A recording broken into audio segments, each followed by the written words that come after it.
नमस्कार मित्रों, आज हम चर्चा करेंगे राशि पर कि हमें राशि कौन सी देखनी चाहिए। वैसे पाश्चात्य ज्योतिषी सूर्य को मान करके सूर्य के आधार पर राशि लिखते हैं, तो भारतीय ज्योतिष सूर्य और चंद्रमा सभी ग्रहों को आधार मान करके अपने फलादेश देते हैं।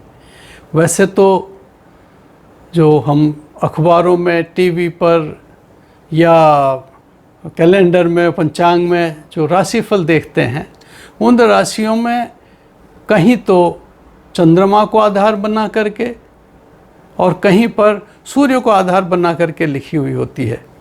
वैसे तो शास्त्रों में तो कहा है कि विवाहे सर्व मांगल्ये यात्रायाम ग्रह गोचरे जन्म राशि प्रधानत्वम नाम राशि न चिंतयेत, कि विवाह में या कोई मांगलिक कार्य हो, यात्रा हो, ग्रह गोचर देखने हों, इनमें जन्म राशि देखनी चाहिए कि जन्म का चंद्रमा कहाँ पर है और अन्य ग्रह जन्म के कहाँ हैं, उन्हीं को आधार मान करके फिर देखना चाहिए।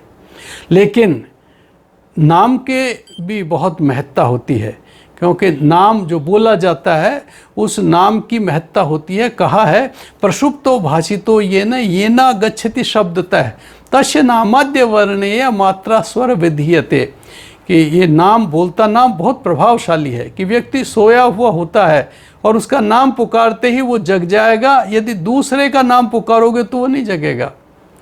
या फिर कहीं कोई व्यक्ति जा रहा हो और उसको नाम पुकारा जाए तो उसका नाम पुकारा जाएगा तो उसी के वही व्यक्ति पीछे देखेगा जिसका नाम होगा।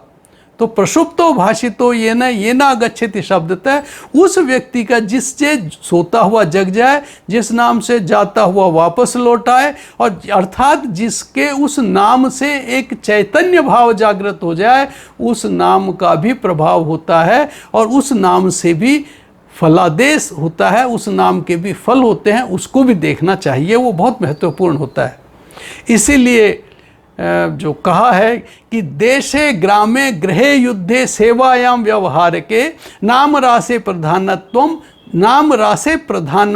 जन्म राशि न चिंतयेत, कि सामान्य व्यवहार के जो कार्य हैं, कहीं सेवा के, नौकरी के जो कार्य हैं, न्यायालय के कार्य हैं और अन्य जो कार्य हैं व्यवहारिक घर के, उनमें नाम राशि की प्रधानता होती है। अब एक प्रश्न आता है कि सूर्य की भी राशि जो होती है उसमें भी कुछ जगह तो हम 13 तारीख से 17 तारीख के बीच में राशियां बदलती हैं सूर्य की, और कहीं पर 19 तारीख से 24 तारीख के बीच में राशियां बदलती हैं। ये निर्यन सायन का भेद होता है। निर्यन सायन एक शास्त्रीय व्यवस्था है जिसको आम लोगों को समझने में थोड़ी सी दिक्कत होती है, पर अगर मैं सामान्य रूप से समझाऊं तो जैसे पृथ्वी सूर्य के चक्कर लगाती है, चंद्रमा पृथ्वी के चक्कर लगाता है, वैसे सूर्य भी इस अनंत आकाश में एक चक्कर लगाता है परमेष्ठी मंडल के, और वो चक्कर करीब 26-27 हजार वर्ष में एक पूरा होता है। इसलिए ये अयनांश बढ़ते हैं और कम होते हैं। जैसे स्वामी विवेकानंद जी का जन्म हुआ था आज 150 साल पहले, तब 12 जनवरी को मकर संक्रांति थी, आजकल 14 जनवरी को आती है, आज से 10-20-30 साल बाद में हमेशा 15 जनवरी को आया करेगी। तो ये निर्यन सायन के भेद के कारण अयनांश अभी 24 अंश के करीब है, थोड़े समय बाद में 25 हो जाएगा, करीब 72 वर्ष में एक अंश बढ़ जाता है।